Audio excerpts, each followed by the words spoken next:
This is day one of a challenge that's gonna end in over $100,000 in trading profits. I'm gonna be documenting every single trade. Unlike a lot of other challenges you've seen online, I'm not gonna be hiding the losses or cherry picking trades or only showing the winning days.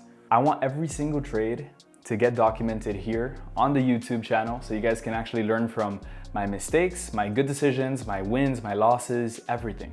Now, for those of you who don't know me, my name is Brian. I've been trading for about 6 years now, and I've been full-time for 4 out of those 6 years, the last 4 years. And over this time, I've started to realize that trading success, it doesn't usually come from finding one magical indicator or some secret strategy, something very hard. It just comes from consistently executing the same process over and over. And that's exactly what I want to showcase here with this challenge. So the goal is pretty simple. I want to take this account and I want to grow it over $100,000 in profit while documenting this entire journey publicly. We're going to be starting off with a pretty small risk size relative to the account of about $500 per trade. And as it starts to grow and as the profits build, I'm going to gradually increase that risk until I'm back at the levels that I normally trade, which is around like $5,000 to $6,000 of risk per trade. As this challenge progresses, the numbers should get bigger and I should be having more pressures. It's going to be very interesting to see how I manage and how I actually just stick to my process even when it gets hard. Now, I have no idea exactly how long this challenge is going to take. Maybe we finish it in a couple of weeks. Maybe it even takes a little bit longer than that. But because the market doesn't really care about our deadline or our plan to profit, well, the only thing that matters here is just following the process. So every single week I'm gonna be uploading an update like today's, showing exactly how that process played out. You know, just showing every single trade and showing the results of everything. Also, if you do follow me on Instagram, you'll be able to follow along the challenge even more closely. My Instagram should be linked in the description below. And inside of each one of these videos, I'm gonna walk you through every position I took, why I entered the trade, where I exited out of the trade, and then why I did both of those things. And of course, exactly how much money was made or lost. So you're gonna be able to see the actual chart breakdowns on TradingView, but you're also able to see the verified results and stats, the statistics coming straight from my trading. So that way everything is fully transparent. And whether this challenge ends with 100K profits or not, you're gonna get a direct view into what a full-time trader and a swing trader, you know, what they actually do behind the scenes, everything. So with that out of the way, let's get into week one and let's break down the first couple of trades out of this challenge. All right, we're breaking down the 2 trades that I took this week. The first position that I took was early in the week on Euro JPY. I went short. We're gonna start off on the higher time frame, and then we'll get into the second trade that I took for the week, which was NZD USD. But starting off here, the first thing that I saw was a lot of bearish momentum because of one singular engulfing candle. Now that candle doesn't necessarily mean that you are bearish, but it does signify a lot of sellers stepped into the market at that point. My thought process was, since we did close below this key level, which is slightly able to be seen on the daily, as you see with this bounce, this wick rejection bounce as well. We kind of had some reactions here, and we also kind of broke above it here, and we had a bullish move. So it's somewhat able to be seen on the daily time frame, but on the 4-hour, you can see this key level a little bit with more detail, how it's been held in the past. It's also pretty close to that 185 level. So my thought process was, now that we had broken below 185, the market was going to continue down. And to be fair, I do think that was a pretty good analysis. And when the market pulled back towards 184.8, I entered in short. To see the entry confirmation, we do have to go down even smaller on the time frames. We're going to be analyzing 3 main time frames here. The daily, which is where I get my direction. The 4-hour time frame, which is where I find market structure and I mark my higher lows and lower highs. And my 1-hour time frame, which is where I find my entry and my entry confirmation. Okay, so now that we analyze the daily time frame, we'll see. Well, first of all, on the daily, the past couple of candles before that were heading to the upside. But because they were small candles with a lot of indecision, and then we got this strong candle going down, I summed up the daily time frame as breaking below and starting to head into a bearish trend. So that's pretty much how I identified it. Now on the 4-hour chart, okay, when we came down, mark this lower high. That's the first thing. Mark that lower high. So lower low, then the market retraced, came down, and formed another lower low. So think about that for a second. You know, we have 1, 2, and then you also have it on the top side as well.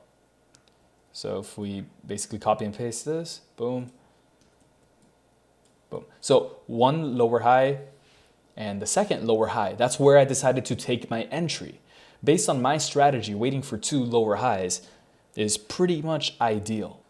So I entered in there, which was a pretty good decision, all things considered. It was obviously, this level is obviously lower than the level to the left. Therefore, the idea is the market is in a bearish trend and we are also at a key level, so we should get a reaction off of this level.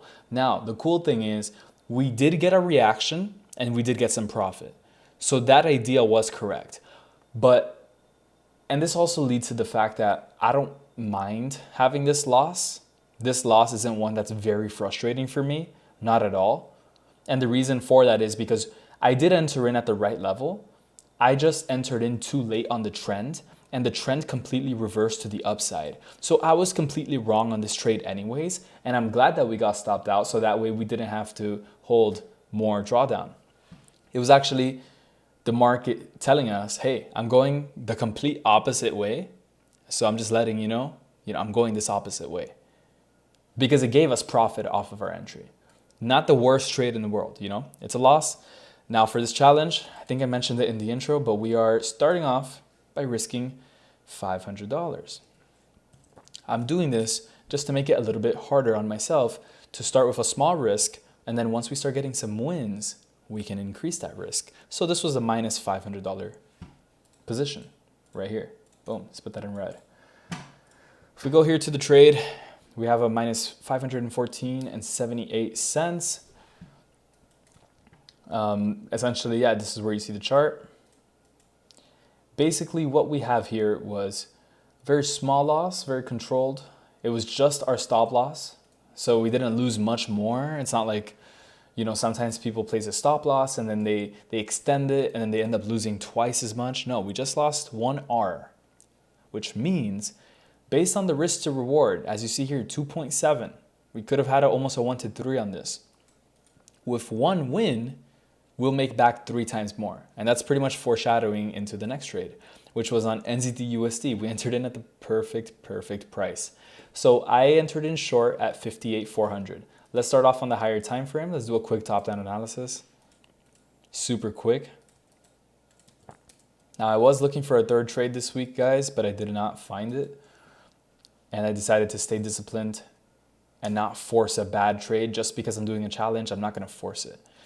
Okay, so on the daily time frame, pretty similar, honestly, as the previous market, but this one's even more bearish. So here we have significant bearish pressure on the daily time frame because even after this strong move to the upside, the market still not only retraced that full move, but actually went down even further, showing us, hey, look, sellers are definitely in control. And then it had more space from the bottom here to where it needed to retrace, where the key level was, compared to Euro JPY. Euro JPY broke, kind of forming here, and then the key level was very close to where it needed to retrace. So maybe it wasn't as good of a trade. So this is very, very good to see. Now on the 4-hour time frame, we are retesting a very, very key level. If you go back, you'll see it's been held. Now, yes, obviously the key level could have been a bit further down. It could have been somewhere around here, but that's why we call it a zone, because at the end of the day, it's not a specific price level all of the time. Sometimes, I drew it here because it just made sense. What am I doing? Okay.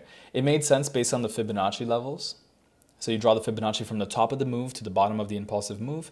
And you see here, we got a perfect between the 50 and the 62% retracement. Now, a lot of people call this the golden zone. So you would pretty much draw it right there. The market retraced to that golden zone, 50% to 62%, and then gave us a nice entry confirmation on the smaller time frames, which is where I entered in. Now you see here on the 1 hour chart, when the market reached there, it immediately formed one small bearish candle, and then it formed another one, which was a bullish candle at one point, and then failed to go higher, rejected. And then once you start seeing it reject, that's when you can enter in. So this was also a very clean trade, and we went down. We pulled back at one point, not even back to the break-even level.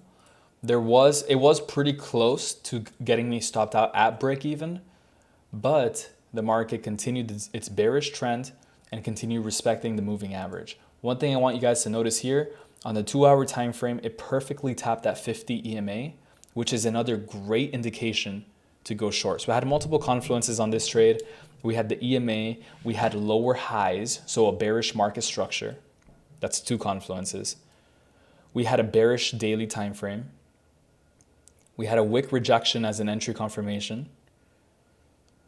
We had a Fibonacci golden zone retracement, and that is 5 confluences. When a trade has 5 confluences like that, you feel very safe in taking the trade.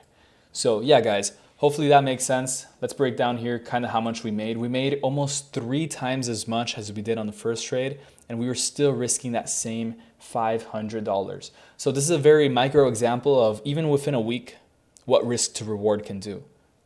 Just with 2 trades, you see 1 win, 1 loss. The win is almost 3 times as much as the loss. $1,351, making way more than what we lost. And that's how it's done. That's how I'm going to continue to trade this challenge. And now I'm going to start risking, for next week, I'm going to start risking $1,000 on every trade, because now we have profit to work with. Now, we don't have $1,000 in profit. On the challenge, we're actually up $830, but I'm risking $1,000 because we started off risking $500. We made $800, so now I can increase the risk by only $500. I'm only increasing it from $500 to $1,000. So yeah, we're still playing with profits here.